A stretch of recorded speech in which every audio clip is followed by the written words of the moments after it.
Oi, navegante das palavras! Hoje vamos embarcar na palavra guia colibri, ou melhor, mais conhecido como beija-flor. É no sentido literal mesmo do pássaro, não é nenhuma metáfora. A rota colibri é a mais importante da minha vida. Como eu já havia comentado para vocês, na última rota eu estava indo para São Paulo prestar o vestibular. Se eu não tivesse vivido pessoalmente, visto com meus próprios olhos, ouvido com meus ouvidos, eu confesso que é muito difícil acreditar na história que eu vou contar para vocês. Mas ela é real, eu a vivi e isso realmente aconteceu comigo. Então, como todos sabem, minha busca por Príncipe Encantado, eu espalhei pela cidade que eu ia estudar na Ibero-Americana, mesmo sendo uma faculdade cara, particular, e aí falaram que o dono da faculdade tinha uma estância lá, eu visitei a estância, ele disse que se eu passasse no vestibular faria um desconto na matrícula, só para dar, assim, a introdução desta rota. Bom, chegou o dia do vestibular. Eu estava lá na faculdade Ibero-Americana, sentada bem perto assim do palco, onde os professores, é um pouquinho mais elevado, né, onde os professores davam aula. Tava lá, me sentia extremamente tímida no meio daquelas meninas, muitas falando inglês, meninas com roupas muito modernas, meninas da cidade. Eu me senti um pouco meio, ali eu me senti desintegrada, não me sentindo parte de nenhuma turma. Então eu fiquei no meu cantinho, sentadinha, eu estava bem na primeira carteira lá esperando a hora do vestibular. Aí eu vejo entrar o homem da fazenda, que é o Dr. Júlio, eu o chamava de o homem da fazenda. Eu vejo ele entrando, vem vindo e senta aqui no palquinho, né, no palco, ao lado da minha carteira.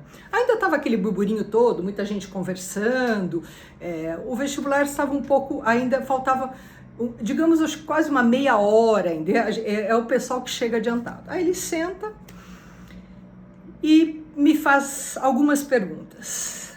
Quantos anos você tem? 17, respondi. É isso mesmo que você quer? Eu falei,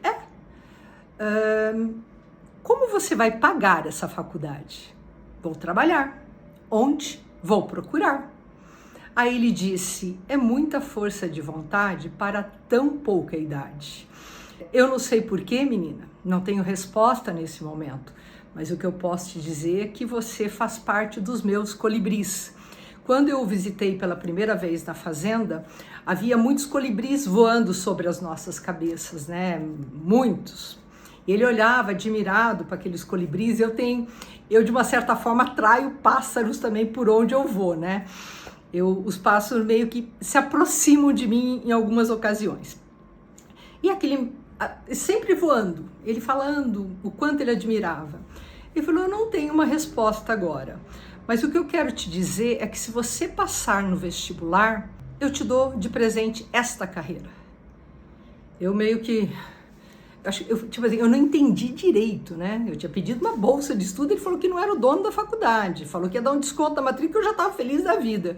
Eu falei, uma bolsa? Ele falou, não, eu estou te dando uma carreira, eu não estou te dando uma bolsa de estudos, eu vou te dar esta carreira de presente. Por quê? Eu não sei, eu não tenho essa resposta. O que eu vejo é que você faz parte dos meus colibris. Quando eu ameacei chorar, que eu falei, eu não tenho palavra. Ele simplesmente falou, você fez por merecer. E saiu. Simplesmente, do mesma calma que ele entrou, ele saiu.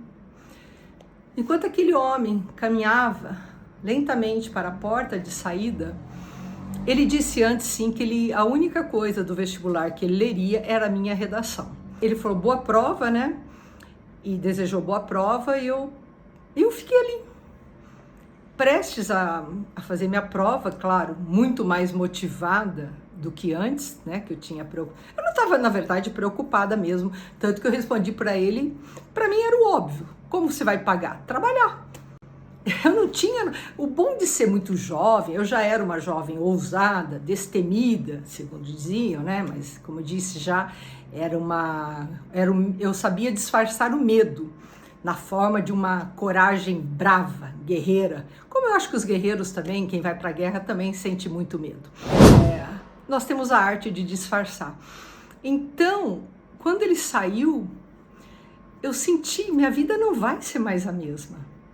Né? Quando eu voltar para Manduri, eu já tinha dito, né, que eu ia estudar na Ibero. Todo mundo receoso, né, como que eu ia pagar. Mas enfim, o vestibular passou, eu não tive uma classificação excepcional, eu tenho que assumir isso. Eu passei no vestibular, também não era o último lugar, mas estava longe dos primeiros lugares. No dia que eu fui fazer a matrícula, já havia uma instrução na faculdade que a menina da fazenda tinha uma bolsa de estudos. E aí eu vejo uma foto do Dr. Júlio. Eu falei para a moça, eu conheço esse é o homem da fazenda. Ela falou, é o dono da faculdade. Ou enfim, se contar... Quando você conhecer alguém que o dono da faculdade surgiu no dia do seu vestibular para te dar uma carreira de presente. Enfim, isso aconteceu comigo. E eu trouxe esse livro aqui, é o The Master Key. Ele é o livro que inspirou O Segredo, o best-seller, né? O best-seller, O Segredo, que é da Rhonda Byrne. Esse livro foi escrito oficialmente em 1916, mas ele começou como... eu acho que um curso em capítulos, e eram 24 capítulos. Aí o autor publicou em 1916. Tem em português também, chama-se A Chave Mestra. Eu não sabia, na época, eu tinha ouvido falar pelo Segredo, né, do lançamento, que foi inspirado nesse livro. Eu vou ler só uma passagem numa tradução minha, livre, que diz assim: a atitude da mente, necessariamente, depende do que nós pensamos. Portanto, o segredo de todo poder, de toda conquista e de toda posse depende do nosso método de pensar. Olha, sem que eu soubesse, eu pratiquei isso, porque eu simplesmente disse, a minha mente acreditou, não, eu vou estudar nessa faculdade, se ela é cara, como eu vou pagá-la, eu não sei. Eu primeiro afirmei, falei para as pessoas, antes de saber que o dono dessa faculdade tinha uma estância ali perto de Manduri. Enfim, eu pratiquei como eu sempre pratiquei isso. Primeiro eu desejo, primeiro eu penso e depois eu vou ver. Nem sempre eu fui bem sucedida, tá? Isso não quer dizer que toda vez eu conquistei, mas conquistar o meu estudo desta forma, sendo que meus pais não tinham condições nenhuma de me pagar. E eu não tinha a menor ideia do que me esperaria em São Paulo. Até então, eu estava saindo de uma cidade e indo para a capital, mas não tinha ideia. Essa é a vantagem. Eu acho que, olhando para trás hoje, eu não sei, claro que eu não teria coragem. Se eu tivesse uma filha, também não deixaria fazer o que eu fiz. Mas, enfim, eu desbravei, eu enfrentei São Paulo, mas isso nós vamos deixar para a próxima rota. E aqui eu encerro com o Colibri, que é como o Dr. Júlio, Dr. Júlio Gregório Garcia Morejón, já falecido. Eu devo tudo, absolutamente tudo a este homem.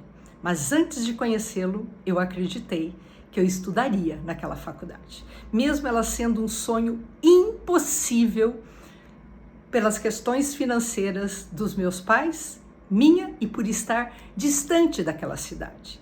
Não ter sequer nunca passeado em São Paulo. Eu vivi em Manduri e nas cidades ali perto, sempre indo com os meus pais. Então é isso, o poder da mente, o poder de pensar e o poder de acreditar. É assim que eu encerro esta rota dos colibris, navegantes das palavras. Espero vocês na próxima rota. Agora a gente já está migrando para São Paulo. E aí vocês vão ver as dificuldades de uma menina sozinha enfrentando aquela capital. Então, paz a todos nós!